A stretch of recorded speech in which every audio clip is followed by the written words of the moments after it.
নমস্কার বন্ধুরা, আমি এসে গেছি। আমি জানি আপনারা সুস্থ এবং ভালো আছেন।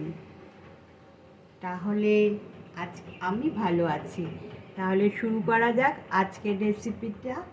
আজকের রেসিপি শুরু করতে যেটা প্রথমেই লাগবে সেটা হচ্ছে কিছুটা চীনা বাদাম আমি ভেজে নিচ্ছি। শুকনো খোলায় ভেজে নিতে হবে। তাহলে বন্ধুরা আসছি চীনা বাদামগুলো ভেজে নিয়ে। আজকে যে রেসিপিটা আমি তৈরি করব সেটা হচ্ছে কাতলা মাছের দই সর্ষে বাদামের যুগলবন্দি। কাতলা মাছ ছাড়াও এই রেসিপিটা আপনারা অন্য সব মাছেই করতে পারবেন, কিন্তু কাতলা, রুই, বোয়াল এইসবেতে করলে ভালো লাগে খেতে। আর বলছি আর একটা কথা, অনেক তো ঝোল ঝাল কালিয়া দই কাতলা সবই খেয়েছেন, এটার মধ্যেও অবশ্য অল্প দই পড়বে, কিন্তু সেটা সর্ষের সাথে। ঠিক আছে, তাহলে বন্ধুরা আসছি মাছটাকে নিয়ে। দেখুন বন্ধুরা, এই যে রোস্টেড বাদামগুলো, এর সাথে আমি 1 চামচ মতো সর্ষে নিয়েছি। কারণ আমার তো 2 পিস মাছ, আমাদের বাড়িতে কেউ মাছ অতটা পছন্দ করে না, তাই জন্য আমি একমাত্র বিড়াল, আমি একমাত্র মাছ খাই। হ্যাঁ, তাই জন্য 1 চামচ সর্ষে আসছি বেটে নিয়ে। দেখুন বন্ধুরা, শুকনোভাবে বেটে নিয়েছি। এবার এর মধ্যে দেবো 3 চামচ মতো দই দিয়ে এটাকে বেটে নেব। দেখুন বন্ধুরা, আমি চলে এসেছি। যেহেতু আমি একাই খাবো, তাই জন্য আমি 2 পিস মাছ নিয়েছি। মাছগুলো কিন্তু ভাজা যাবে না। 2 পিস মাছ নিয়েছি। এর মধ্যে দিয়ে দিয়েছি, এটা হচ্ছে টমেটো আর পেঁয়াজের পেস্ট। দিয়ে দিলাম টমেটো আর পেঁয়াজের পেস্ট। আর এটা হচ্ছে রসুন, লঙ্কা, আদা, এর পেস্টটাও দিয়ে দিলাম।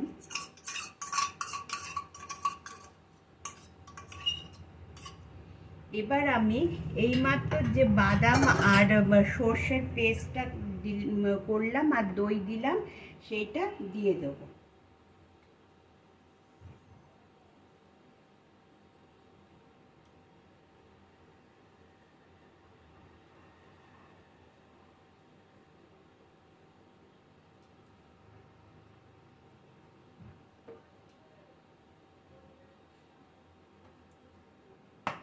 দিয়ে দিলাম সর্ষে, বাদাম আর দইয়ের পেস্ট।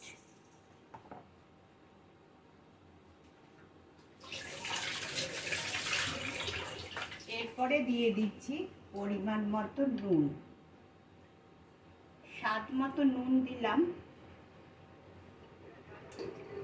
আর একটু হলুদ।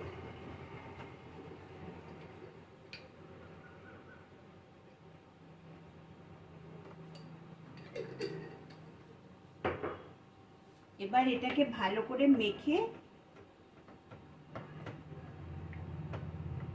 রাখবো। মেখে নেবো ভালো করে। এই যে মেখে নিলাম। আসছি পরের স্টেপের জন্য। পরের স্টেপও আপনাদের দেখাবো। দেখুন বন্ধুরা, আমার সিটি পড়তে শুরু করে দিয়েছে। একটা সিটি পড়েছে, এই একটা সিটি পড়লো, আর একটা সিটি ফেলবো, তারপরে বন্ধ করে রেখে দেবো। আর একটা সিটি ফেলে আমি বন্ধ করে রেখে দেবো। আসছি 10 মিনিট পরে। বন্ধুরা দেখুন, কড়াই বসিয়ে দিয়েছি উনুনে। দেবো সামান্য একটু তেল।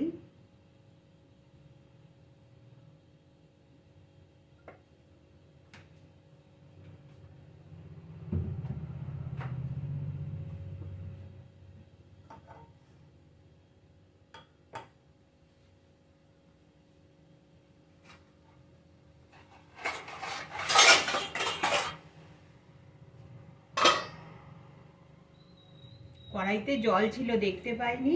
হ্যাঁ, তেল দিয়ে দিয়েছি। আসছি, ফটর ফটর হয়ে নিক, তারপরে আসছি। এসে গেছি বন্ধুরা।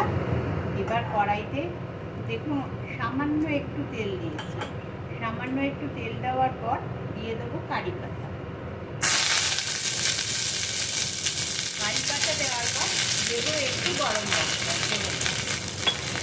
ব্যাস, আর কিচ্ছু লাগবে না। এবার মাছটাকে ভেজে দেবো।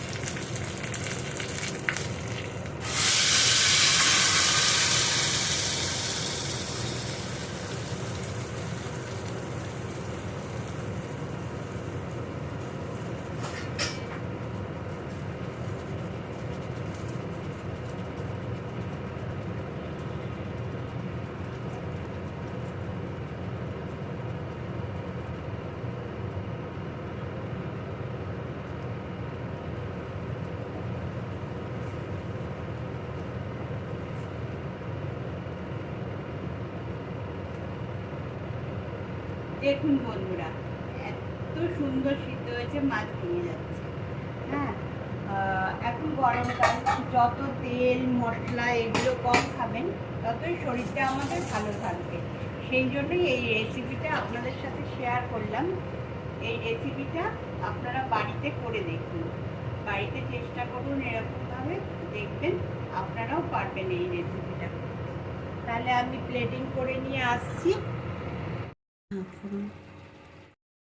তাহলে দেখুন বন্ধুরা, হয়ে গেছে আমার দই কাতলার যুগলবন্দি উইথ সর্ষে আর দই কাতলার যুগলবন্দি। আপনাদের যদি ভালো লাগে বন্ধুরা, এই রেসিপিটা আপনারা বাড়িতে বানিয়ে দেখুন এবং টেস্ট করুন। ভালো লাগলে আমাকে কমেন্ট, শেয়ার, লাইক করুন। আর ফেসবুকে দেখলে আমার চ্যানেলটা ফলো করুন। Thank you. ভালো থাকবেন, সুস্থ থাকবেন এবং সবসময় হাসি মুখে থাকবেন।